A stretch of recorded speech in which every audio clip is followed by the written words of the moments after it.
ராம் ராம். வாழ்க வளமுடன். Voice of காஞ்சி நேயர் அனைவருக்கும் இனிய மாலை வணக்கம். இன்னைக்கு ஸ்ரீ பெரியவா அனுபவத்தில் ஒரு பாட்டி மடத்து வாசலில் நீர்மோர் கொடுத்துட்டு இருந்தார். ஒரு சித்திரை மாதம். இப்போ நமக்கும் வெயில் கொளுத்த ஆரம்பிச்சுடுத்தோ, நீர்மோர் கொடுக்க நம்ம பாவங்கள் அப்படியே தொலையும். இது ஒருத்தரால் செய்ய முடிகிற காரியம் கிடையாது. இதை ஒரு 5-6 பேர் சேர்ந்து ஆளுக்கு 1/2 லிட்டர் வாங்கினேன்னா ஒரு நாளைக்கு இப்படி அப்படின்னு செலவு பண்ணி எல்லாருமா சேர்ந்து செய்யலாம். நீர்மோர் கொடுக்க கொடுக்க கொடுக்க அடுத்தவாளுடைய தாகம் தனிய தனிய தனிய உங்களுடைய வறட்சியான வாழ்க்கை அப்படியே வசந்தமாக மாறுறதுக்கான காலம் நிச்சயம் இருக்குது இந்த கோடையில். ஸ்ரீ பெரியவா மடத்து வாசலில் அந்த பாட்டி நீர்மோர் கொடுத்துட்டு இருந்தா. அந்த பாட்டியை அழைக்கிறா ஸ்ரீ பெரியவா, இன்னைக்கு இன்னும் கொஞ்சம் 2 அண்டாவில் தயிர் நிறையா வாங்கி நீர்மோரை ரெடி பண்ணிவிடும் அப்படின்னு சொல்லவும், பெரியவா ஏன் இதை அப்படி சொல்கிறா? இன்னைக்கு மடத்தில் வழக்கமாக இருக்கிற கூட்டத்தை விட ரொம்ப கம்மியாக இருக்குது. வெயில் காலம், கத்திரி வெயிலுங்கிறதுனால எல்லாருக்கும் ஒரே குழப்பமாக இருந்தது. இருந்தாலும் பெரியவா சொல்லிட்டான்ட்டு அந்த பாட்டி உக்ரான உள்ளைக்கு போயிட்டா, அதாவது சமையல் கட்டுக்கு போயிட்டா. பெரியவா அதுக்கே நீர்மோருக்கு பக்குவம் அழகாக சொல்கிறான். கடுகு பெருங்காயம் முன்னாடி தாளிச்சு கொட்டு, 2 பச்சை மிளகாயை கிள்ளி அதில் போடு மோரில். அதே போல் ஒரு கைப்பிடி கருவேப்பிலையை நன்னா கசக்கி விடு கையினால். கசக்கி விட்டியா? இதெல்லாம் பண்ணியாச்சா? இஞ்சி கொஞ்சம் போல் திரிச்சு போட்டுரு அப்படின்னு பெரியவா பக்குவம் சொல்கிறான். ஸ்ரீ பெரியவா சொல்லிட்டா அதுக்கு அப்பீல் உண்டா?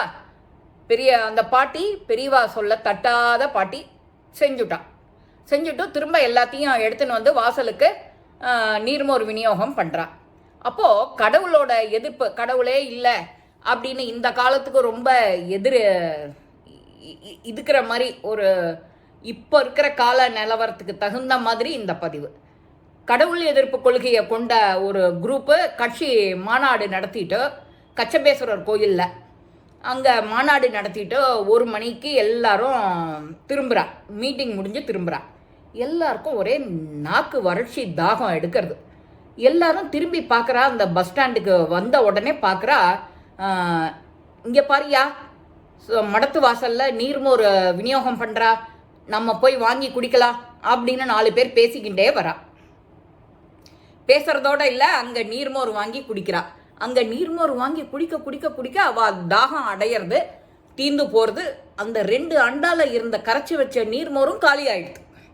பெரியவா என்ன அனுமானத்தில் அப்படி சொன்னாலோ அது எல்லாம் டக்கு டக்குன்னு நிறைவேறது அங்கே இருந்தவா எல்லாருக்கும் ஒரே ஆச்சரியம். அங்கே இருக்க அந்த தாகசாந்தி எடுத்துட்டவாளில் 2-3 பேர் அங்கே பேசிக்கிறா. கண்ணையா, சாமியை உள்ளர போய் பார்த்துட்டு வந்துடலாமா? கண்கண்ட தெய்வம் யா, பெரிய தெய்வத்தில் பெரிய தெய்வம் யா சாமி அப்படின்னு அங்கே பேசிக்கிறா. எனக்கு மட்டும் குறையா என்ன, உள்ளர போய் சாமியை பார்க்கணுன்னு தான் ஆசை. நாம் இந்த மாதிரி ஒரு மீட்டிங்க்கு வந்துட்டு எந்த மூஞ்சியோட நாம் சுவாமியை உள்ளர போய் பார்க்கறது அப்படின்னு அங்கே இருக்கிறவா எல்லாருக்கும் அதே கேள்வி. அதாவது மீட்டிங் அட்டன் பண்ண வந்தவா அத்தனை பேருக்கும் இதே மனசில் இந்த கேள்வி. அதாவது கடவுள் எதிர்ப்பு கொள்கையை கொண்டுன்னு இருக்கிறவா எப்படி கூலிக்காக வராங்கிறது நிரூபணமாகுது. இன்னைக்கு இருக்கிற நிலவரம் தமிழ்நாட்டில் சேம் கண்டிஷன். எல்லாரும் தலையாட்டின்னு ஜால்ரா போட்டுண்டு அந்த மாதிரி இருக்கிற அந்த கண்டிஷனில் இதை நாம் யோசிக்க வேண்டிய தருணம். இந்த மாதிரி அவாவா புத்திக்கு என்ன சரியா இருக்கோ அப்படின்னு யோசித்து நடைமுறைப்படுத்த வேண்டிய அவசிய காலகட்டம் இந்த காலகட்டம். இதை பெரியவா எவ்வளோ அழகாக அப்போவே நமக்கு சொல்லியிருக்கா பாடம். எல்லாத்துலேயும்னு யோசிங்கோ. நாம் தமிழ்காரா யோசிக்க வேண்டிய காலம் வந்தாச்சு. அந்த எல்லாருக்கும் இதே நினப்பு வந்த உடனே சாமியை போய் பார்க்கணும், ஆனால் எப்படி போய் பார்க்கறது, இந்த மூஞ்சி நமக்கு தேவையில்லை அப்படின்னு எல்லாருக்குமே அவ்வளோ வெக்கம் வந்துடும். பெரியவா சாதாரண சீடர்களில் ஒரு 5-6 பேர் வெளியில் கிளம்பி போகிறா வாசல் பக்கம். பெரியவாலும் அவள் பின்னாடியே நடந்துட்டான்.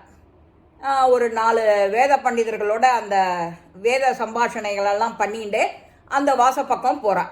வாசப்பக்கம் போனவுடனே அங்கே இருக்கிற அந்த கண்ணையா மாதிரி ஆளுங்க இருக்கா இல்லையா, அப்படியே தடால்னு விழுந்துட்டா பெரியவா காலில். சாமி அப்படின்னுண்டு. கடவுள்னா அப்படியே அந்த காலத்தில் எப்படி மனுஷாலும் இருந்திருக்கா, தெய்வமும் அந்த மாதிரி இருந்திருக்கு. பெரியவாலும் சாட்சாத் நடமாடும் தெய்வம் நம்ம சொல்கிறோம், பிரத்யக்ஷ தெய்வம் இல்லையா.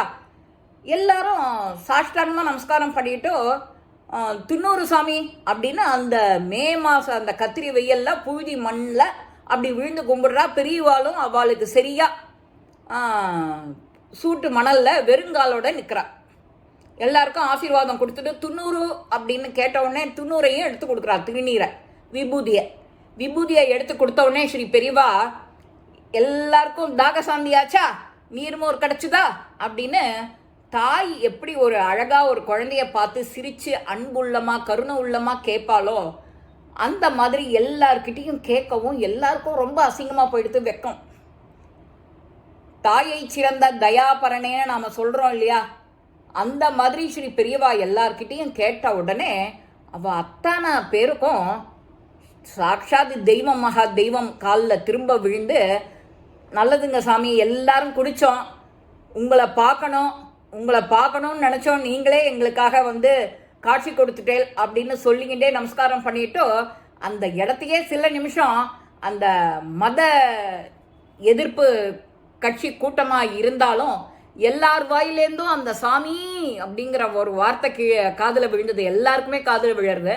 அது சித்த நாழியில் ஒரு எமோஷன் ஆகி பெரியவா பெரியவா பெரியவான்னு சொல்லி கூப்பிடுற மாதிரி இன்னும் கொஞ்சம் நன்னா விஷயம் தெரிஞ்சவா ஹர ஹர சங்கர ஜெய ஜெய சங்கரா அப்படின்னு சொல்லி நமஸ்காரம் பண்ணுறாளாம். இந்த காலத்துக்கு தகுந்த மாதிரியான பதிவு இது. நாம் யோசிக்க வேண்டிய தருணம். அந்த யோசித்து நின்று நிதானமாக இதை செயல்படுத்த வேண்டிய காலம். இந்த பதிவு உங்கள் எல்லாருக்குமே பிடிச்சிருக்கோம். லைக் பண்ணுங்க, ஷேர் பண்ணுங்க, பெல் பட்டனை கிளிக் பண்ணுங்க, சப்ஸ்கிரைப் பண்ணுங்க, கமெண்ட்ஸ் பாக்ஸில் கமெண்ட்ஸ் போடுங்க. ஸ்ரீ மகா பெரியவா திருவடிகளே சரணம். நல்லதே நடக்கும். ஆனந்தமாக இருப்போம் நண்பர்களே. வாழ்க வளமுடன்.